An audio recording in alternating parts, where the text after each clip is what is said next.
Number 1.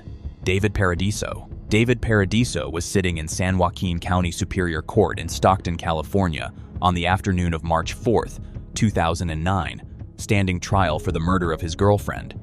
He was 28 years old. He had been in that courtroom for days, and as far as anyone watching could tell, the trial was moving on as expected.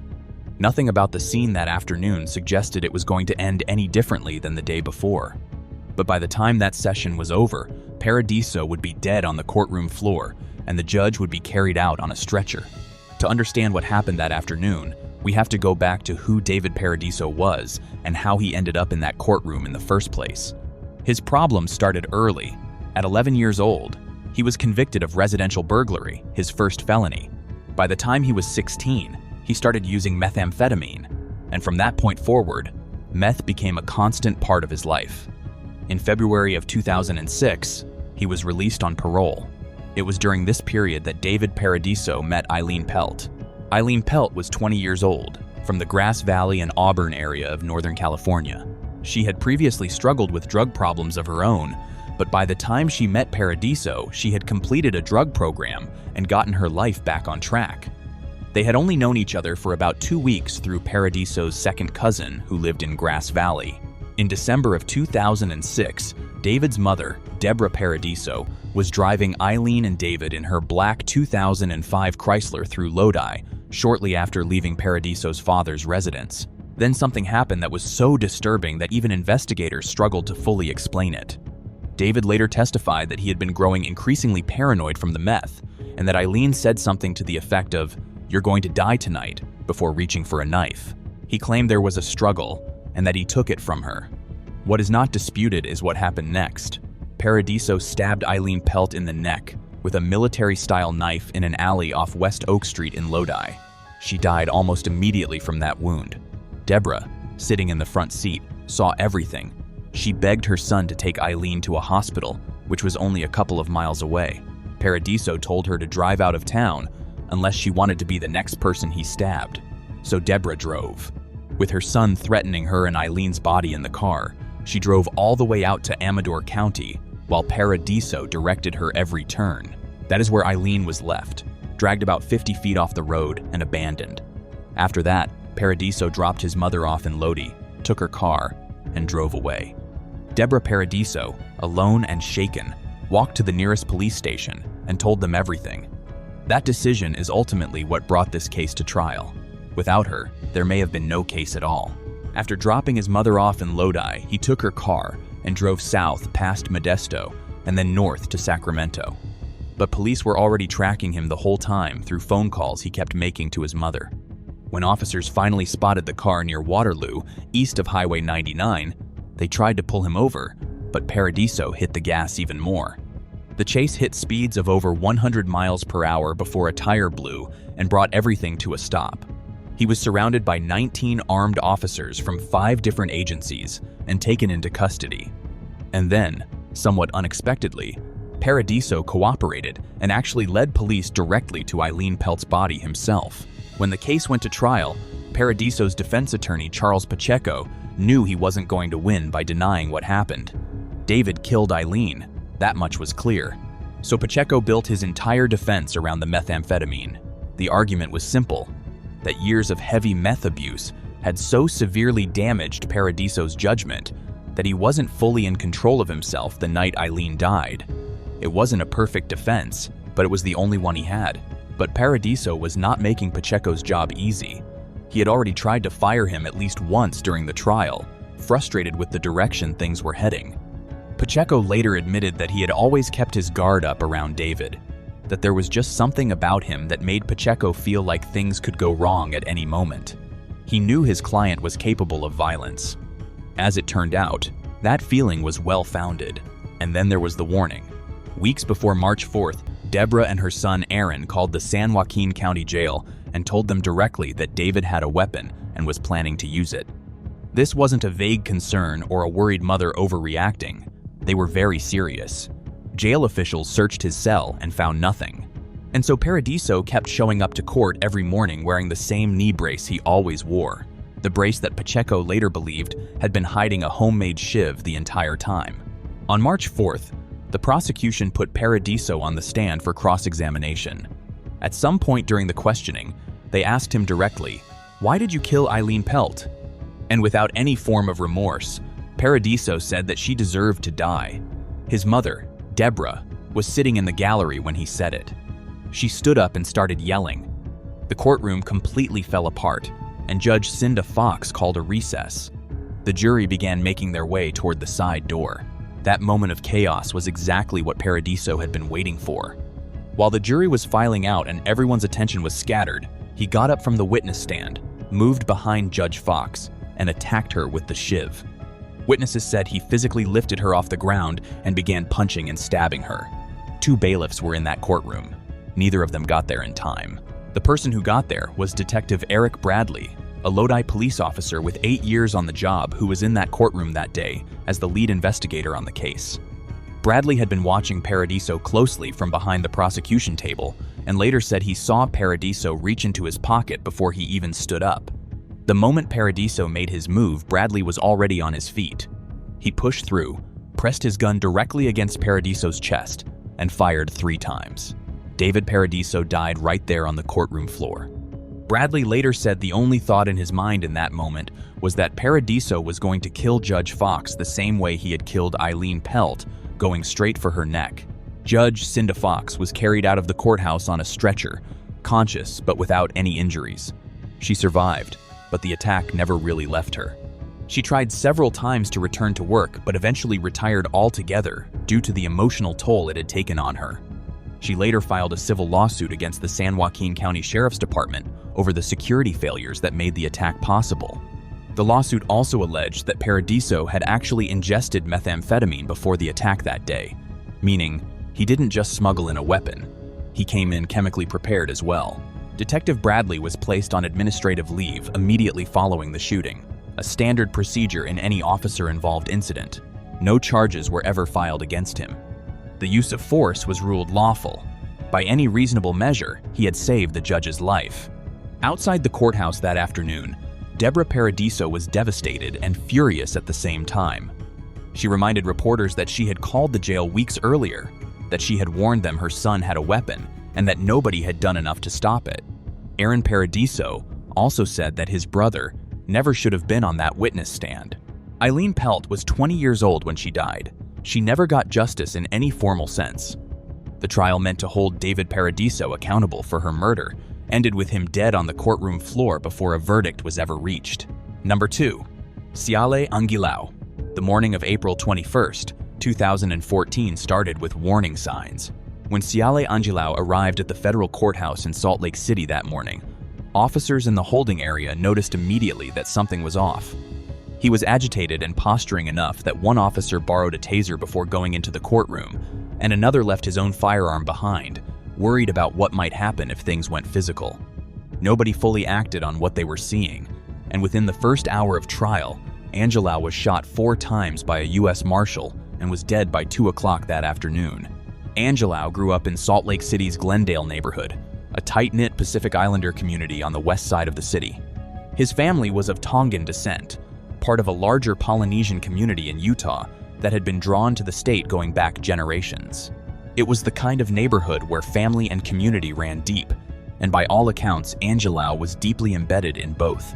People who knew him described him as likable, personable, and someone who genuinely connected with the people around him. Ciale Anguilao also had real talent.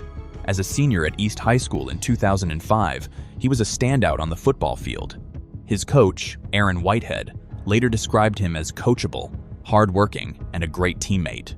Looking at who he was in that uniform, nobody would have predicted where he was going to end up 9 years later. But somewhere between that football field and graduation, Anguilao had already started down a different path. Court records later showed that his criminal activity dated back to at least 2002, while he was still in high school. He robbed a 7-Eleven near Liberty Park and assaulted the clerk. He came back and robbed the same chain again in 2004, and then again in 2006, and then again in 2007. The gang he was running with was the Tongan Crip Gang, known as TCG. Anguilao's street name was C-Down, and by his early 20s he was deeply involved in the organization. Between July 2007 and March 2008, Angelou and 3 other TCG members carried out 12 violent robberies across the Salt Lake Valley, hitting fast food restaurants and convenience stores in aggressive takeover-style attacks. During one of those robberies at a 7-Eleven, a store clerk was shot and critically injured. And in August of 2007, 2 U.S. Marshals were shot in an incident connected to Angelou. He pleaded guilty in state court to obstruction of justice and failure to stop at the command of an officer. The attempted murder charge was dismissed as part of the plea deal. In September 2007, he was sent to the Utah State Prison. He was still serving that sentence when, in May of 2010, a federal grand jury handed down a sweeping RICO indictment against 17 TCG members, Angelou among them. The charges were serious: racketeering, robbery, carjacking, assault on a federal officer, weapons violations. Of the other 16 defendants, 6 took plea deals, 6 were convicted after a 5-week federal trial in 2011, 2 were acquitted, and charges were dismissed against 2 more. Those who were convicted received sentences ranging from 10 to 30 years. By the time Angelou's turn came around in April 2014, every single one of his co-defendants had already had their day in court. He was the last one standing. By this point, Angelou knew exactly what he was facing. He had watched his entire crew either plead out or get convicted. He had seen the sentences handed down. He knew what the prosecution's case looked like, and he knew who was going to be on that witness stand. The prosecution's key witness was Viola Mataele Tenifa, a fellow TCG member who was already serving a 30-year sentence and had agreed to cooperate with prosecutors in exchange for consideration on his time. In gang culture, there is no greater violation than cooperation with law enforcement. It is considered the ultimate betrayal, the kind that demands a response. Angelou's defense attorney had filed a motion just 2 weeks before trial, specifically arguing that Tenifa had a personal bias against Angelou and should not be allowed to testify. The motion was denied. Tenifa was going to take that stand, and there was nothing Angelou could do about it through legal channels.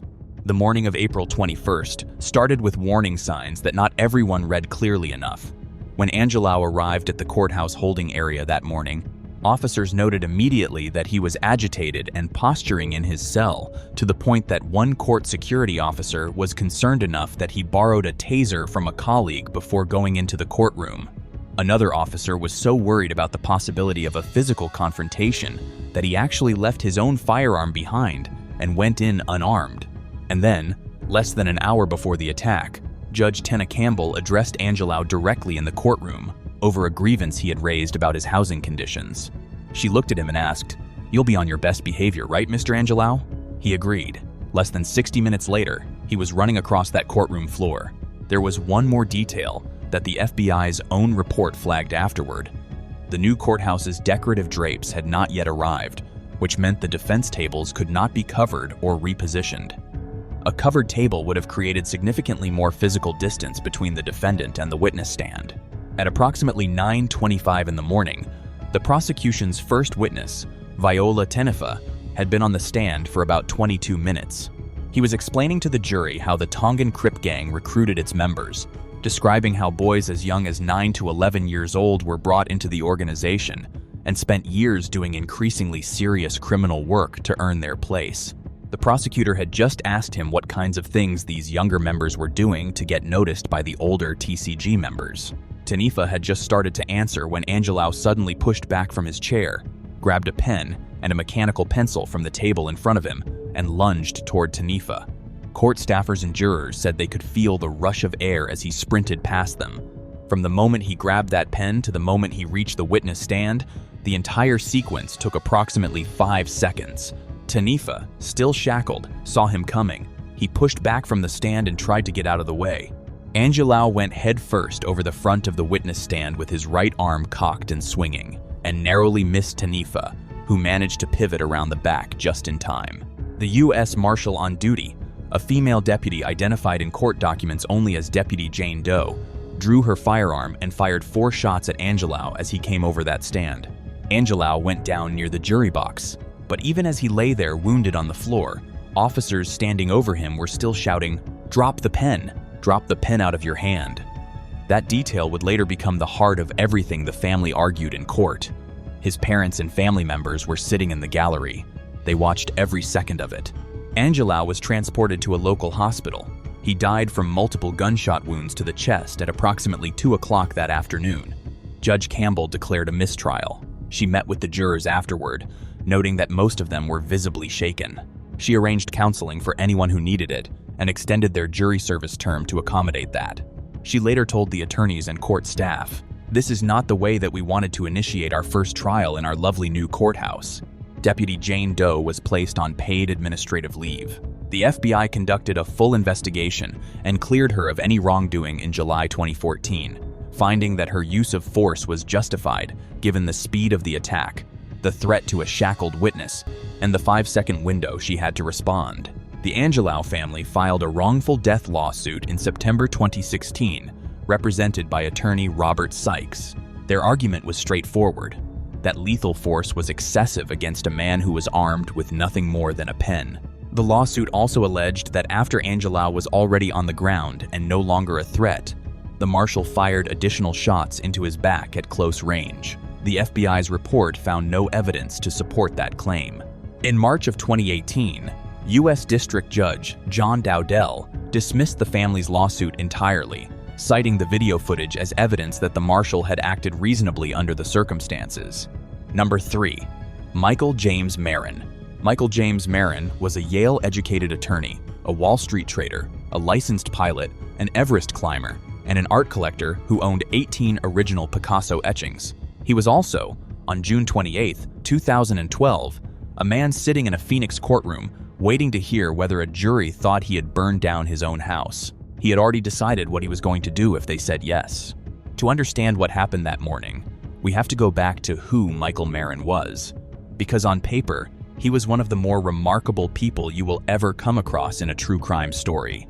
Marin was born on December 2nd, 1958, in Oak Harbor, Washington, and raised in the Church of Jesus Christ of Latter-day Saints. He attended Brigham Young University, where he learned Japanese during a missionary posting in Japan. He then went on to earn his law degree from Yale Law School and was admitted to the New York State Bar in 1987. From there, he built a career on Wall Street. But Michael Marin was not the kind of man who was satisfied with being successful. He needed to be extraordinary. He drove a Rolls-Royce. He collected original Picasso etchings, 18 of them. He owned and piloted his own Cessna 310 aircraft. Beneath all of it, people who knew him well noted something else. An insecurity that rarely showed on the surface, a tendency toward petty feuds, and fixation on perceived slights. A need to win that, under the right circumstances, could lead him somewhere very dark. For most of his adult life, that side of him stayed hidden. Then his money ran out. By 2008, Marin had retired from finance and stopped working. He had nearly $900,000 in his bank account. Within a year, he had only $50. The specifics of how a Yale-educated Wall Street attorney burned through $900,000 that quickly were never fully explained in court. But what is clear is that by the time the real estate market collapsed in late 2008, Marin was in serious financial trouble and making desperate decisions. In September of 2008, he purchased a 6,600 square foot mansion at 71 Biltmore Estates Drive in Phoenix, a stunning property in one of the city's most prestigious addresses from a friend and business partner who had lost it to foreclosure. The deal came with a monthly mortgage payment of $17,250 and a balloon payment of $2.3 million coming due within months. For a man with $50 in his account, this was not a rational decision. But Michael Marin had never been a man who accepted limitations.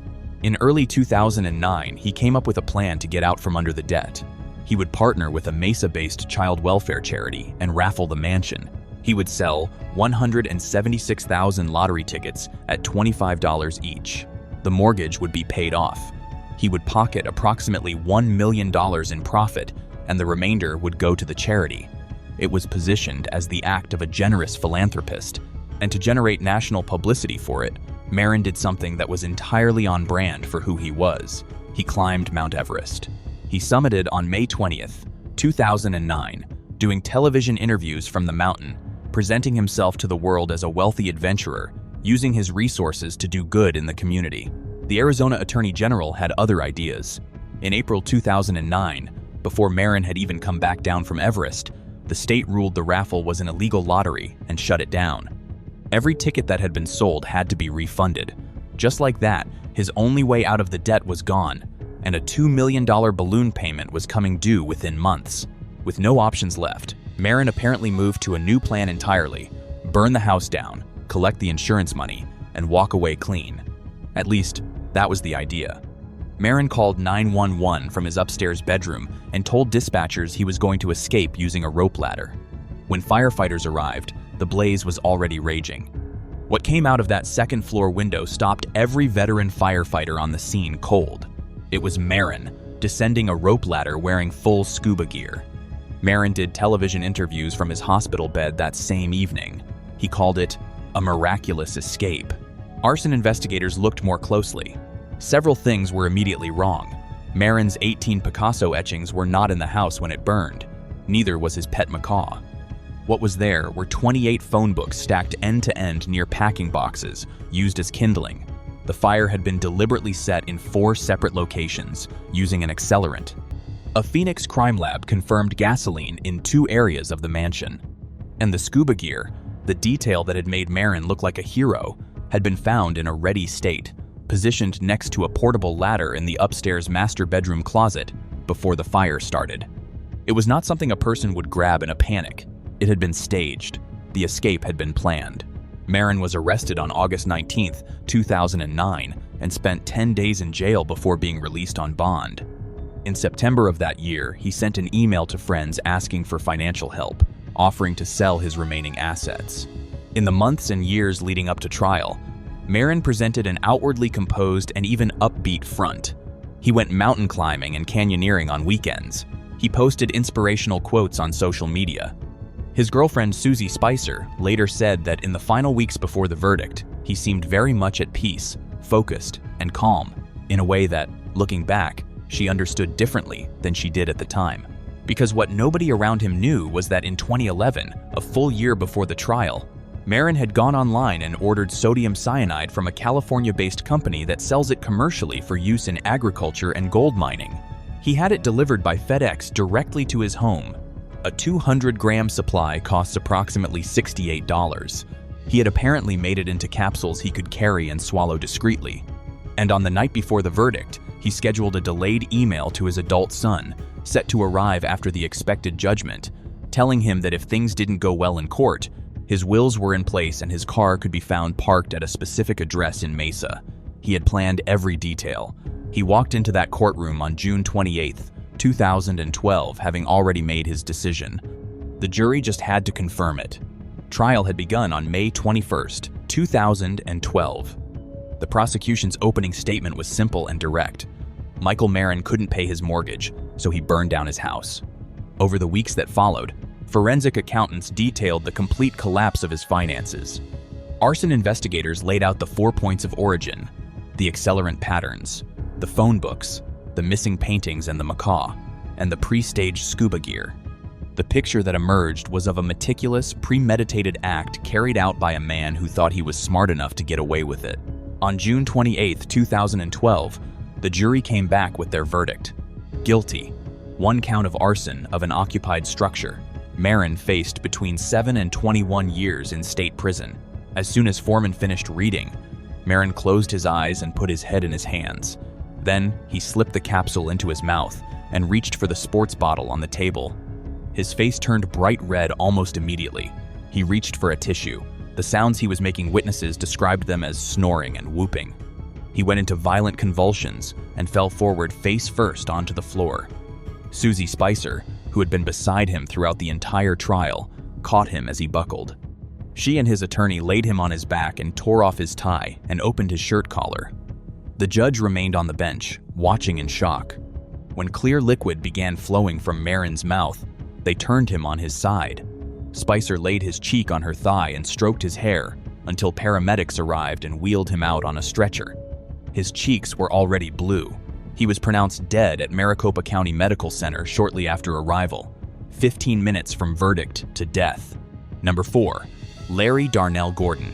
On the morning of July 11, 2016, before he was escorted out of his jail cell and taken to the Berrien County Courthouse in St. Joseph, Michigan, Larry Darnell Gordon sat down and wrote a letter.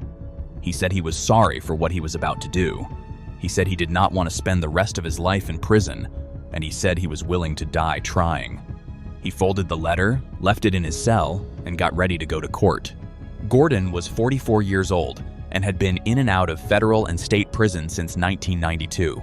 In 1992, he was sentenced to 70 months in federal prison for possessing pipe bombs. In 1998, he served more than 4 years in state prison for eluding police.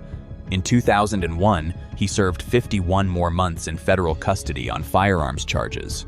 He lived in Coloma Township in Berrien County in southwestern Michigan. In October 2015, he entered into a relationship with a girl who was 16 years old and began making inappropriate videos of her.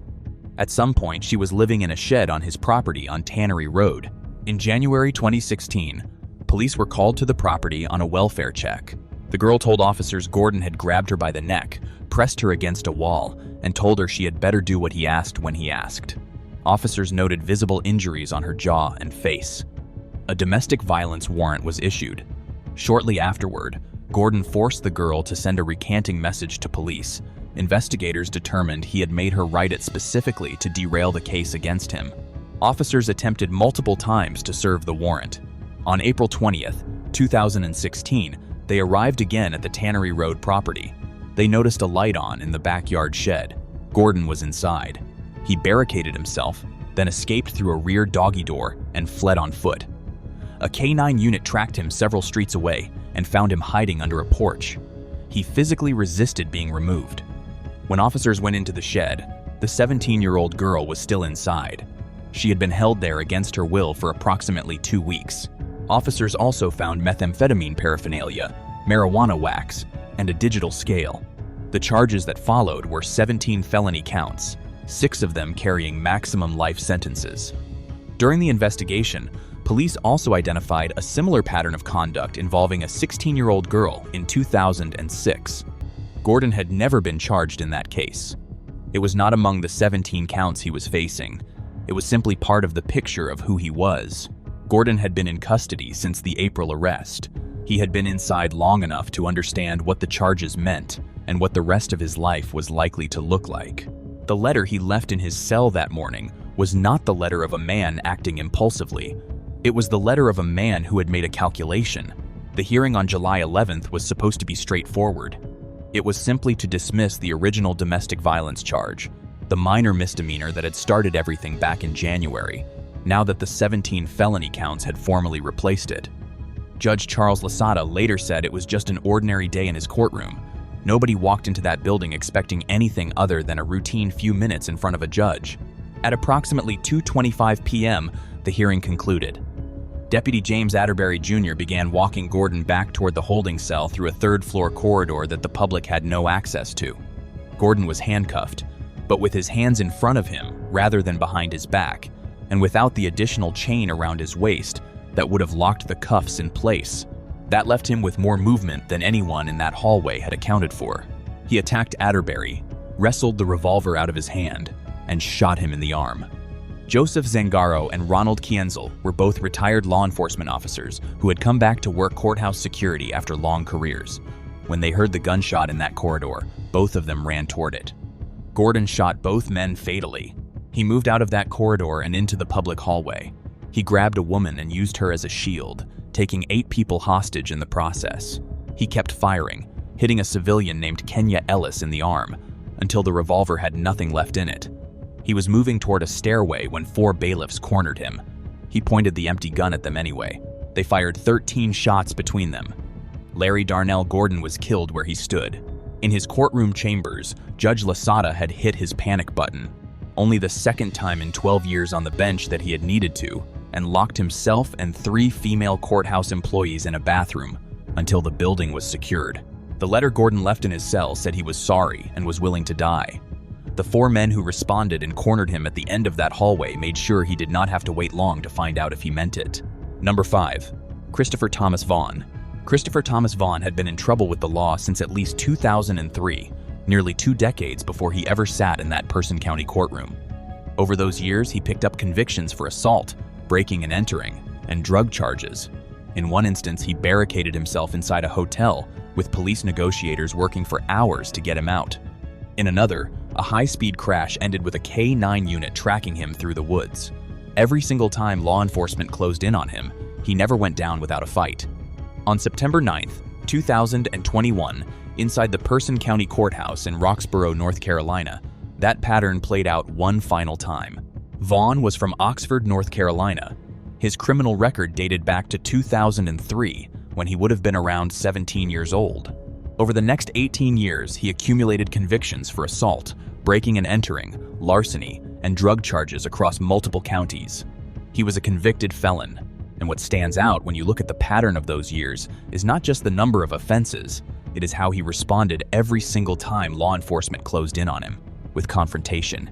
In November of 2019, Durham police responded to an extended stay hotel on Tower Road after Vaughn barricaded himself inside a room with a woman named Brittany Nicole Warren. The hotel's power was cut. Negotiators worked for approximately 5 hours before he and the woman finally came out.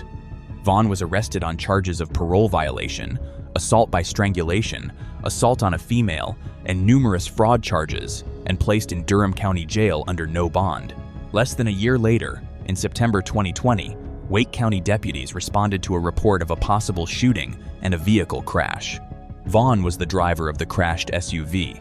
He fled the scene on foot, and it took a K-9 unit approximately an hour to locate him in the woods. A gun and drugs were recovered from the crashed vehicle. He was charged with possession of a firearm by a felon, among other counts, and taken to WakeMed with injuries. That felony case was still pending when he went to trial in Person County in September 2021. The charge that brought him to the Person County Courthouse was holding a woman against her will at a Walmart, what the law calls false imprisonment. On its own, it was a misdemeanor, not the most serious charge a person could face. But Vaughn was not walking in as an ordinary defendant. He was already a convicted felon, still dealing with a pending felony firearms charge from the 2020 crash, and on supervised release. He knew exactly what was at stake when that jury walked back in. Just before noon on September 9th, they did. The verdict was guilty. The moment those words were read, Vaughn erupted. He started yelling. He grabbed a chair and threw it, and then he ran directly for the judge's bench. 2 officers moved to stop him, a bailiff and a Roxborough police officer who was present in the courtroom. During the struggle that followed, Vaughn overpowered the bailiff and got hold of the bailiff's firearm. At that point, the Roxborough officer fired, striking Vaughn in the head. In the struggle, the bailiff suffered a gash on his head and scratches on his neck. The officer who fired broke his hand. Vaughn was taken out of the courthouse on a stretcher and transported to Duke University Hospital in Durham. He died from his injuries that night. The Person County Courthouse was closed for the remainder of the day. The North Carolina State Bureau of Investigation was called in to handle the investigation, standard procedure for any officer-involved shooting in the state. Person County District Attorney Mike Waters recused his office immediately because employees from his office had been present in the courtroom when it happened. Wake County District Attorney Lauren Freeman took over the review. One detail made this investigation notably different from most. There was no video footage of the incident. The entire determination rested on an audio recording from the court hearing and eyewitness accounts provided to the SBI. In November 2021, Freeman issued her conclusion. Based on all the evidence available, she determined that the officer reasonably believed his life and the lives of everyone else in that courtroom were in danger when he fired, and that the use of force was lawful. No charges were filed against the officer. Number 6. Daniel Mark Driver. In the summer of 1988, a 6-year-old boy named William Nessler attended a Christian summer camp in Jamestown, California. What happened to him there stayed secret for nearly a year, and the consequences of that secret would play out, loudly, violently, and in front of a packed courtroom 5 years later. Driver was a drifter by nature, a former mechanic, car salesman, and furniture mover who by the mid-1980s had found his way to a Christian summer camp in Jamestown, Tuolumne County, where he worked as a handyman and kitchen worker. He was the kind of man who moved through communities undetected, unremarkable on the surface, trusted because he was present, and dangerous because nobody looked closely enough. In 1983, Driver had been convicted of child molestation in Santa Clara County. He served no prison time. He was placed on probation and released back into the world. Between 1986 and 1989, Driver abused at least 4 boys, sometimes at the children's homes and sometimes at the camp where he worked. The abuses included sodomy, and after each one, Driver told the child the same thing, that if they ever told anyone, he would kill them, their siblings, and their mother. He said it to every single one of them. He made sure they believed him. In the summer of 1988, one of those boys was 6-year-old William Nessler. William attended the Christian summer camp where Driver worked. Driver molested and sodomized him, and then told him exactly what he had told the others, that if William ever said a word, he would kill him, his sister, and his mother Ellie. William was 6 years old. He kept the secret for nearly a year. It was during an overnight visit with an aunt in 1989 that William finally said something, describing what Driver had done to him as nasty things. The family had already noticed something was wrong. His behavior had changed after that summer at camp in ways that were hard to name but impossible to ignore.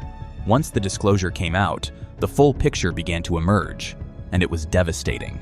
William was terrified Driver would follow through on his threats. He was hypervigilant, consumed by fear, and at some point, his mother Ellie found him with a gun. Her son was contemplating ending his own life, rather than live with what had been done to him and what he believed was still coming. In May 1989, authorities filed a criminal complaint against Driver, charging him with 7 counts of lewd and lascivious conduct with a child under 14, involving 4 boys, William among them. And then, Daniel Driver did what men like Daniel Driver do when the law finally catches up with them. He ran. He fled the jurisdiction and remained at large for over 3 years. Ellie Nessler was 40 years old in April 1993. She was a single mother living in Sonora, Tuolumne County. She had her own difficult history, a conviction for auto theft at 18 that had landed her in a California Youth Authority facility for several months, and a childhood she rarely spoke about publicly, but that her defense attorney, Tony Serra, would later describe as marked by abuse of her own. When Driver was finally apprehended in late 1992, and a preliminary hearing was scheduled for April 2, 1993, Ellie pushed for accommodations to protect William, specifically requesting that his testimony be given by video or in closed proceedings, so he would not have to sit in a room with the man who had abused him and threatened his life. The request was denied. William was going to have to testify in person. He had been vomiting from anxiety since that morning. The night before the hearing, Ellie used methamphetamine. She used it again on the morning of April 2nd. As Driver was being walked into the Jamestown Justice Court that morning, he passed William in the hallway. According to Ellie's sister, Jeanette Martinez, Driver looked directly at the boy and smirked. For a mother who had spent 4 years watching her son deteriorate from what that man had done to him, that one look was too much. She went for him right there in the hallway. Her sister grabbed her and pulled her back. Inside the courtroom, the preliminary hearing got underway. At some point, the judge temporarily left the bench for a recess. Driver sat shackled at the defense table. Ellie was in the gallery, a few feet away from the man she had just tried to get to in the hallway. She leaned over to her sister and asked if she had any Tums for William's upset stomach. Jeanette Martinez opened her purse to check, and that is when Ellie saw the gun, a .25 caliber pistol sitting right there in her sister's bag. Within 5 minutes, she had taken it and was on her feet. She walked quietly up behind the defense attorney, positioned herself 2 to 3 feet from Driver, and fired 5 shots rapidly into the left side of his head and neck. A 6th bullet missed and struck the wall. Daniel Driver died instantly at the defense table where he sat shackled. Ellie Nessler was arrested on the spot. She was later released on $500,000 bond, a number that immediately became a point of outrage in the community because Daniel Driver's bail had been set at just $20,000 despite his prior molestation conviction. The community response was immediate and overwhelming. Supporters gathered outside Nessler's arraignment holding signs reading, "Free Ellie" and "Nice shot, Ellie," and singing religious songs. Spaghetti suppers were organized to fund her defense. Banks set up dedicated donation accounts. Bumper stickers and t-shirts appeared across the county. A local cafe owner said simply that Driver deserved what he got and that what he had done was the worst crime there was. The district attorney called the shooting reprehensible. Almost nobody agreed with him. The prosecution charged her with first-degree murder, a conviction that carried 25 years to life. Her defense attorney, Tony Serra, argued delayed stress syndrome from her own childhood abuse, and that driver's smirk at her son in that hallway had triggered a temporary loss of control. In August 1993, after 4 days of deliberation, the jury convicted her of voluntary manslaughter, rejecting every more serious charge. On January 7, 1994, Judge Douglas Moss sentenced her to 10 years in prison, the maximum for voluntary manslaughter with a firearm enhancement. Her conviction was later overturned by the California Supreme Court on the grounds of juror misconduct. Rather than face a retrial, Nessler pleaded guilty to voluntary manslaughter in exchange for release with time already served. She walked out of the California Correctional Institution near Jamestown on October 2, 1997, after nearly 4 years in custody. The years that followed were not kind to the Nessler family. While in prison, Ellie had been diagnosed with breast cancer, a battle she would fight for the rest of her life. In 2002, she was convicted of purchasing pseudoephedrine tablets used to manufacture methamphetamine and sentenced to 6 more years. She was released in 2006. She died on December 26, 2008, at UC Davis Medical Center from breast cancer. She was 56 years old. Her son William, the boy whose secret had set everything in motion, was convicted of first-degree murder in 2005 for stomping a man to death who had been hired to work at the family property. He is serving a 25 years to life sentence. Number 7. Ganimula Sanjiwa. On the morning of February 19, 2025, a tall man entered the Aluthkade Magistrates Court complex in Colombo, Sri Lanka, and made his way to courtroom number 5. He was dressed in the standard black coat and white shirt worn by advocates practicing in Sri Lankan courts. He had a lawyer's identification card, carried a file cover in front of his face. He took a position near the defendant's dock and waited. A woman who had entered the building before him, also dressed as a lawyer, had already passed him what he needed: a revolver, smuggled inside a hollowed-out law book. By the time the morning's cases were being called, nobody in that courtroom had any reason to look twice at the tall man standing quietly near the dock. Nobody except the man who was about to be placed in it. The man in the dock was Ganimula Sanjiwa, named after Ganimula, a busy town approximately 25 kilometers north of Colombo where he was born and based. It was the name the entire country came to know him by, the way men who have made themselves synonymous with a place often are. He was a drug trafficker, a gang leader, and a suspect in 19 murder cases. He had carried out bank robberies, one of them netting 7 crore rupees in a single operation. He ran large-scale extortion across Gampahad district and Colombo. His gang possessed 10 pistols and 10 T-56 assault rifles that had previously belonged to the LTTE. For years, he stayed ahead of the law by simply leaving the country whenever things got too close. He operated from India and other locations, coming and going on his own terms. In August 2023, he was reportedly arrested near the Nepal-India border, but the details of what happened after that were never fully clear. What is clear is that on September 23, 2023, he walked through the arrivals gate at Bandaranaike International Airport in Katunayake, as if he had simply been away on holiday. Immigration officials were waiting for him, acting on intelligence they had received. People who were there said nobody had quite believed a man like him would walk back into his own country through the front door. He was arrested on the spot and taken to Busa prison in the south, where he sat on remand for the next 16 months as his 19 cases slowly moved through the courts. He had been produced at the Colombo courts regularly for remand extensions and hearings. Each time he was brought from Busa prison to Colombo, he was escorted by prison officials and a team of 12 special task force officers. The protocol existed because everyone understood what Ganimula Sanjiwa represented, not just as a defendant but as a target. A man with 19 murder cases and the enemies that came with them was not someone who could be moved without serious security. On the morning of February 19, 2025, that protocol was either broken or betrayed. Police investigating the killing would later establish that Sanjiwa had been scheduled to appear in courtroom number 9 that morning. The prison officers escorting him took him to courtroom number 5 instead, where the tall man in the black coat was already waiting.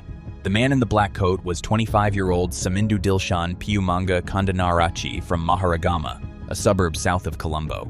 He had been contracted to kill Ganimula Sanjiwa for 15 million Sri Lankan rupees, approximately $41,000. He had received 200,000 rupees up front, with the remainder to be paid in India after the job was done. The contract had been ordered by a criminal figure known as Kehelbadara Padme, whose father, Neville Padmasiri, Sanjeewa, had allegedly murdered 7 years earlier in February 2018.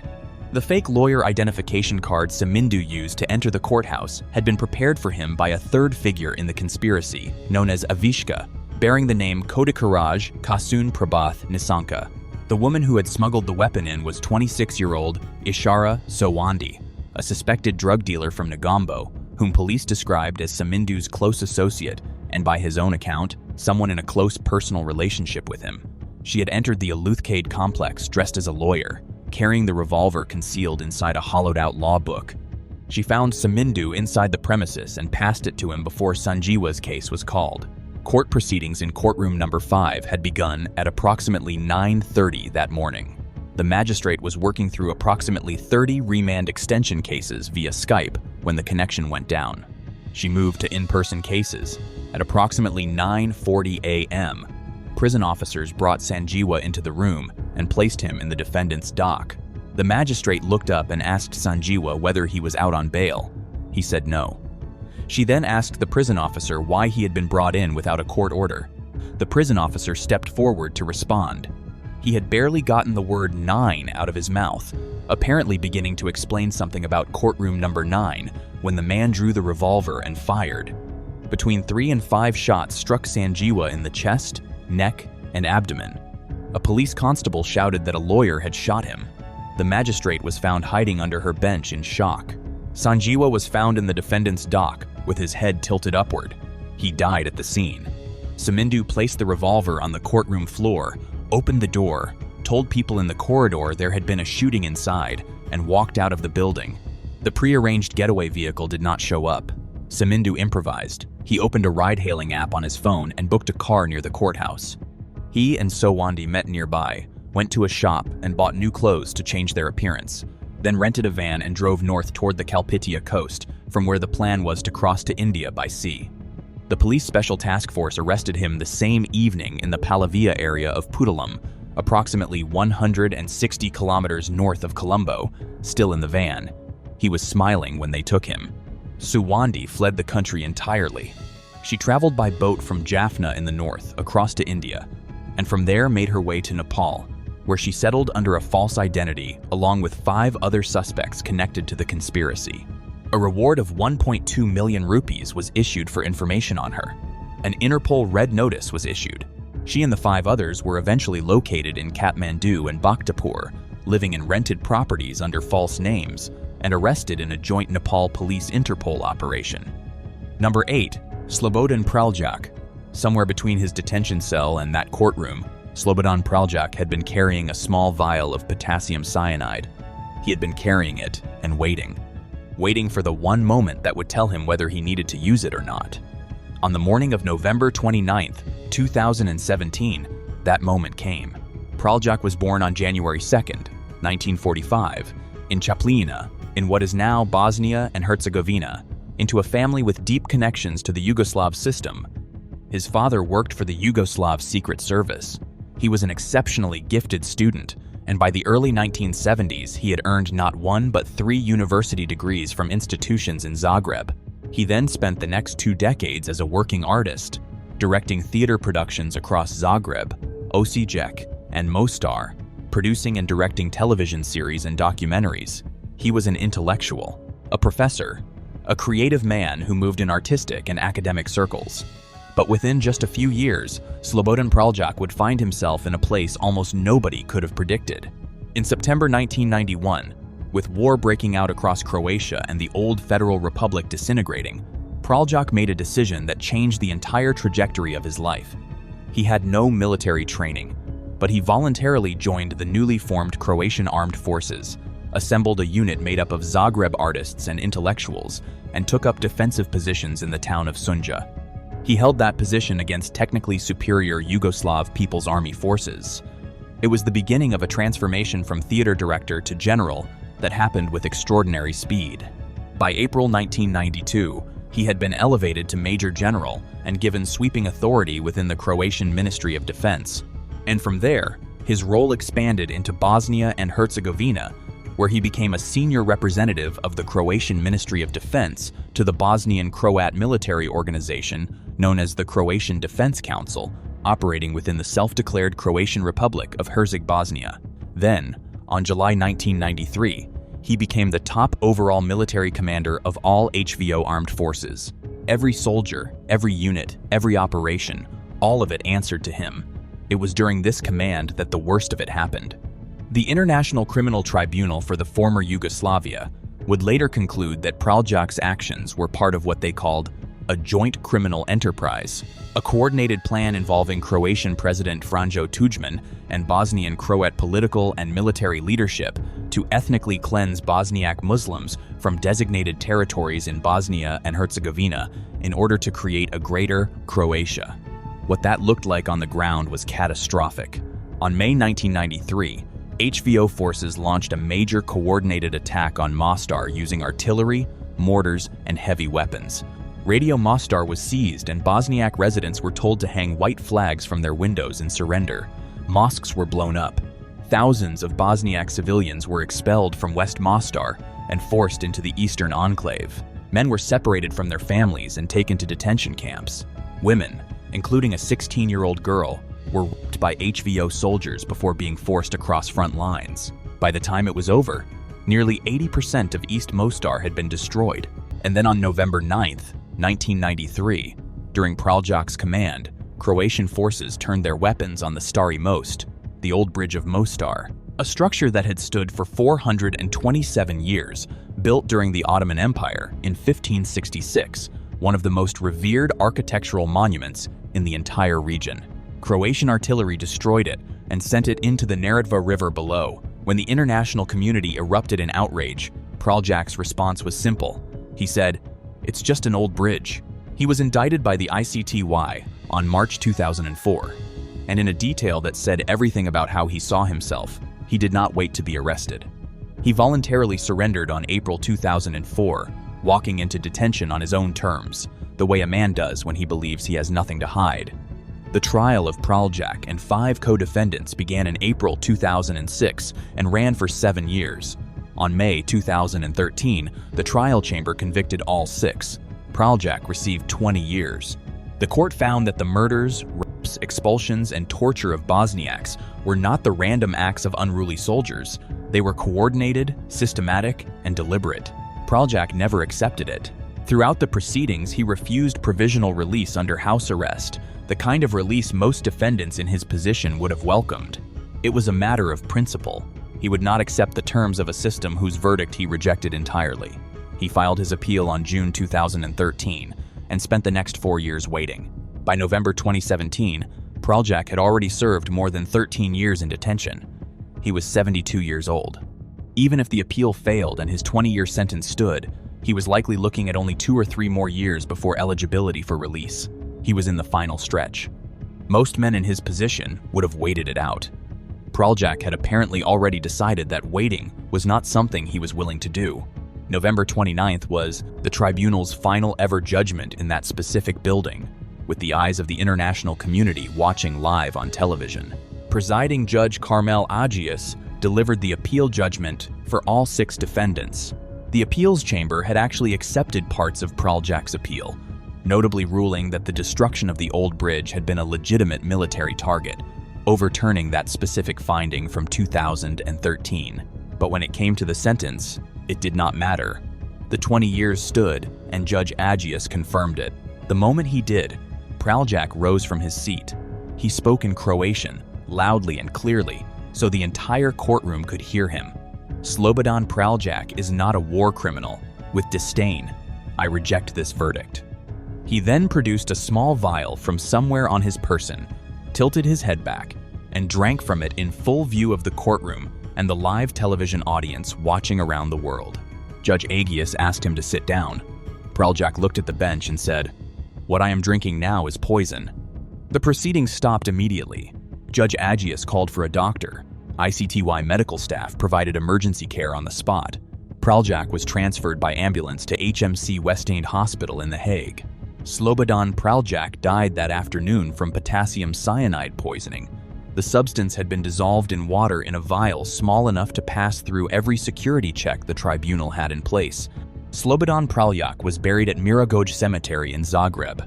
The ICTY closed its doors permanently on December 31, 2017, 32 days after his death. Number 9. Klaus Grabowski. On the morning of March 6, 1981, a woman named Marianne Bachmeier walked into courtroom 157 of the District Court of Lübeck in West Germany and took her seat in the front row of the public gallery. She had made sure to get there early enough to secure that seat. She had a handbag with her. Inside it was a .22 caliber Beretta pistol. She had rehearsed what she was about to do in the basement of her pub the night before. And as she sat down and looked at the man in the defendant's chair approximately 11 feet in front of her, she was completely calm. To understand what is about to happen in that courtroom, we have to go back to who Klaus Grabowski was and how he ended up at that defense table in the first place. Grabowski was a butcher from Lübeck. He was a large man who ran a small grocery store in the same neighborhood where he lived, kept cats in his apartment, and was known to the families around him. On the surface, he was unremarkable. Underneath, he had been a danger to children for at least 15 years before the morning of May 5, 1980. His criminal history against children dated back to 1990, when he attacked an 8-year-old girl. In 1973, he was given a probation sentence for strangling a 6-year-old girl. A few years later, he sexually molested 2 9-year-old girls. By the mid-1970s, the West German legal system had Grabowski in its hands multiple times and had consistently chosen not to incarcerate him. In 1976, rather than face prison for his sexual offenses, Grabowski voluntarily agreed to chemical castration, a practice that was used in West Germany at the time as an alternative to imprisonment for sex offenders. He was castrated and released back into the community. 2 years later, in 1978, Grabowski went to a urologist and began secret hormone therapy to reverse the effects of the procedure. He told the urologist he had been castrated for exhibitionism. He never disclosed his actual criminal history. The urologist did not check his record. By May 1980, medical evidence would confirm that Grabowski's testosterone levels had returned to exactly what they were before the castration. He was on probation at the time. He was living in a neighborhood full of families. He had cats, and children came to visit him. Anna Bachmeier was born on November 14, 1972 in Lübeck. She was 7 years old in May 1980. She was the third child of single mother Marianne Bachmeier. Marianne's 2 older children had been given up for adoption, and Anna was the child Marianne had built her life around. They lived above a pub called Tipasa that Marianne ran. Anna was by all accounts a happy, open child who knew the neighborhood well and the people in it. She knew Grabowski. She had visited his apartment before to play with his cats. She trusted him. On the morning of May 5, 1980, Anna had an argument with her mother and decided to skip school. On her way out, she ran into Grabowski on the street. She asked if she could come up and play with the cats, just like she had done before. Grabowski said yes. They went upstairs together. Grabowski held Anna in that apartment for several hours. He sexually assaulted her. He then strangled her to death with a pair of his fiancée's tights. Using skills from his trade as a butcher, he bound her small body and packed it into a cardboard box. He took it to the bank of a nearby canal and dumped it there. That same afternoon, Grabowski's own fiancée went to the police and told them her partner had confessed to killing a little girl. Grabowski was arrested that evening at his favorite pub in Lübeck. Anna's body was found 3 days later. Investigators described the scene as one of the most disturbing they had encountered. Marianne Bachmeier was 30 years old when Anna was killed. She had her first child at 16. Anna was her third, and by every account, the absolute center of her existence. Psychologists who testified at her later trial described the relationship between Marianne and Anna as one in which Anna had become not just her child, but her closest companion. In the months after Anna's death, Marianne paid for her daughter's funeral by scrubbing waitress uniforms. She was not someone with resources or connections. She eventually sold her story to the weekly magazine Stern for approximately 100,000 Deutsche Marks, roughly $158,000, to cover her legal costs. She had also acquired a .22 caliber Beretta 70 pistol from someone at Tipasa. She told authorities she bought it for personal protection. A former friend would later say otherwise. The trial of Klaus Grabowski opened on March 3, 1981 at the District Court of Lübeck. From the first day, Marianne sat in the front row of the public gallery, directly in view of the man who had killed her daughter. She had made sure of that seat. Witnesses noted she was visibly agitated from the very beginning. On the second day, a police officer described the scene where Anna's body had been found, and then Grabowski's defense began laying out its strategy. The argument was that the hormone therapy Grabowski had secretly undergone to reverse his castration had made him emotionally unstable, and that therefore he could not be held fully accountable for what he had done. The system that had castrated him and released him without monitoring was now being used as his defense. And then Grabowski himself testified.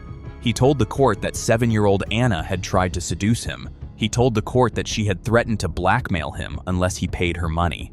He claimed the child was trying to extort him. On the night of March 5th, 1981, Marianne went down to the basement of Tipasa and rehearsed the shooting. This was confirmed years later by a former friend in a 2006 documentary. She believed Grabowski was going to take the stand again the following morning and deliver another statement, another round of lies about Anna. She had made her decision. On March 6, 1981, Marianne walked into courtroom 157 and took her seat in the front row. There were no security checks at German courthouses in 1981. Grabowski sat at the defense table approximately 11 feet away with his back to her. She reached into her handbag, removed the Beretta, removed the safety, and fired. She fired 8 shots. 6 of them hit Grabowski in the back. He died on the courtroom floor almost instantly. She lowered the gun, stood still, and waited. When investigators later asked her for a handwriting sample, Marianne Bachmeier wrote 6 words: "I did it for you, Anna." She decorated the paper with 7 small hearts, one for each year of Anna's life. Marianne was initially charged with murder. Her defense attorney argued she had acted under extreme emotional distress, that she had fired in a dreamlike state, seeing visions of Anna, without full rational control. After 28 days of proceedings, on March 2nd, 1983, she was convicted of manslaughter and unlawful possession of a firearm and sentenced to 6 years in prison. She was released after 3 years in June 1985. Number 10. James McLean and William Christmas. On the morning of August 7th, 1970, a 17-year-old boy named Jonathan Jackson walked into the Marin County Hall of Justice in San Rafael, California. It was a warm summer morning, but he was wearing a long buttoned-up raincoat. He had a satchel with him. He walked into the courtroom of Superior Court Judge Harold Haley, sat down among the spectators, and waited. He had been in that same room the day before, watching, counting, studying the layout. He knew exactly where everyone was going to be. And when he stood up, reached into his satchel, and threw a pistol to the defendant sitting at the defense table, what followed would become one of the most explosive and politically charged incidents in the history of the American justice system. Everything that happened in that courtroom is tied to a man named George Jackson. Jackson was born in Chicago in 1941, and by the time he was 18 years old, a single court appearance had set the course of the rest of his life. He was convicted of stealing $70 from a gas station in Los Angeles. His court-appointed attorney advised him to plead guilty in exchange for a light sentence in county jail, and he did. The judge gave him an indeterminate sentence of 1 year to life. Because of a prior record of minor juvenile offenses, the adult authority denied his parole year after year. What started as a $70 theft had turned into a decade inside California's prison system with no release in sight and no explanation that satisfied anyone looking at the case from the outside. Inside those walls, George Jackson changed completely. He spent years reading everything he could get his hands on and eventually developed a deep political ideology, one rooted in the belief that the American prison system was designed specifically to destroy black men. He became one of the most articulate voices in the Black Power movement, writing letters to activists and intellectuals on the outside that circulated widely and made him famous far beyond the prison walls. And everything George was going through, the politics, the anger, the years of denied parole, the sense that the system had decided to keep him locked away forever, all of it was being absorbed by his younger brother Jonathan on the outside. Jonathan had been watching what was happening to George for years, and he was running out of patience. On January 13, 1970, a guard at Soledad Prison named O.P. Miller shot and killed 3 black inmates during a yard fight with Aryan Brotherhood members. A Monterey County grand jury ruled Miller's actions justifiable homicide. Not a single black inmate was permitted to testify. 30 minutes after that ruling was announced over the prison radio, a guard named John Vincent Mills was found beaten and thrown from the third tier of Y Wing. George Jackson, along with 2 other black inmates, Fleta Drumgo and John Clachette, were charged with Mills's murder. The 3 became known as the Soledad brothers. Their case became an international cause, drawing support from activists, artists, and political figures across the world. And George Jackson, already a decade into a sentence for stealing $70, was now looking at a potential death penalty. Jonathan Jackson was 17 years old. He worked for the Soledad Brothers Defense Committee and handled security at Angela Davis rallies. By his own account, and by Angela Davis's, his entire world revolved around his brother.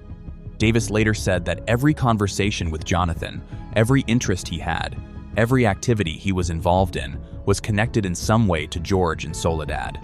He had watched his brother disappear into the California prison system at 18 and never come back out. He had watched the legal and political channels move too slowly. And at 17 years old, he decided he was done waiting. James McClain was 37 years old and on trial in Judge Haley's courtroom on August 7th. He had originally been sent to San Quentin for parole violation, and while incarcerated had been charged with stabbing a prison guard. That was the charge his trial was addressing that morning. He was a member of the Black Panther Party.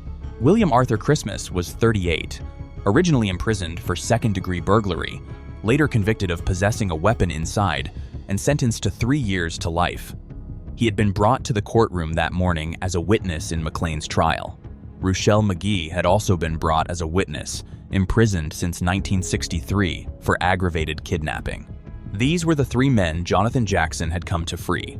2 days before the attack, Angela Davis purchased a shotgun from a pawn shop in San Francisco and had its barrel sawed off. She owned several firearms, she had received death threats, and kept weapons for her own protection.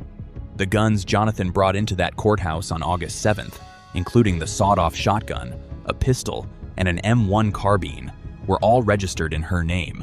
Davis would later say Jonathan had taken them without her knowledge. The day before the attack, Jonathan and Davis were reportedly together at the Marin County Courthouse in the rented yellow Ford panel van he had acquired for the operation. Jonathan went inside and walked through the courtroom. He was doing reconnaissance. He was 17 years old and he was doing reconnaissance on a courthouse the day before an armed takeover. On the morning of August 7th, Jonathan walked into courtroom of Judge Harold Haley and took his seat among the spectators. His raincoat was buttoned all the way up. He sat quietly for a few minutes. Then he stood, opened his satchel, drew a revolver, and threw it directly to James McClain at the defense table. He pulled the M1 carbine from inside his raincoat and addressed the room. "All right, gentlemen, I'm taking over now." He ordered everyone to the floor. Ruchelle McGee went to the holding cell and freed Christmas and the other testifying prisoners. Road flares, made to look like sticks of dynamite, were pressed against Judge Haley's neck as a control tactic before being replaced by something far more deliberate. The sawed-off shotgun was taped directly under Judge Haley's chin with adhesive tape. 5 hostages were bound with piano wire: Judge Haley, Deputy District Attorney Gary Thomas, and 3 female jurors named Maria Elena Graham, Doris Whitmer, and Joyce Rodoni.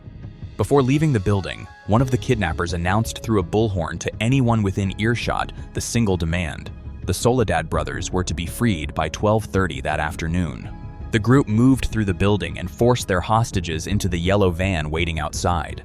The plan, according to people connected to the movement, was to use the hostages to take over a radio station and broadcast conditions inside California's prisons to the country while demanding the Soledad brothers' release. They never got close. Police had already established a roadblock outside the Marin County Civic Center before the group ever exited the building. As Jonathan drove and the van moved through the parking lot, McClain opened fire at police from the front passenger seat. Police and San Quentin prison guards returned fire. What happened in the next few seconds left 4 people dead. Jonathan Jackson was shot and killed behind the wheel. James McClain was shot fatally in the back. William Christmas was killed, but not before he shot juror Maria Elena Graham in the arm. And Judge Harold Haley died from the sawed-off shotgun taped under his chin. It discharged in the chaos of the shooting, leaving a wound that witnesses described as catastrophic.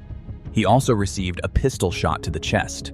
In the pandemonium inside that van, Deputy District Attorney Gary Thomas reached down and grabbed a .357 Magnum pistol from the wounded Jonathan Jackson and began firing at his captors. Moments later, he was struck by 3 bullets from a .30 caliber rifle fired by San Quentin prison guards. The shots paralyzed him from the waist down for the rest of his life. Ruschel McGee survived, seriously wounded. Jonathan Jackson was 17 years old. He had been in that courthouse the day before with a notepad and a rented van. He was dead before noon. And that's all we have for you today. If you enjoyed this series, please subscribe to the channel for more true crime content and let us know in the comments which case stayed with you the most. We will see you on the next one.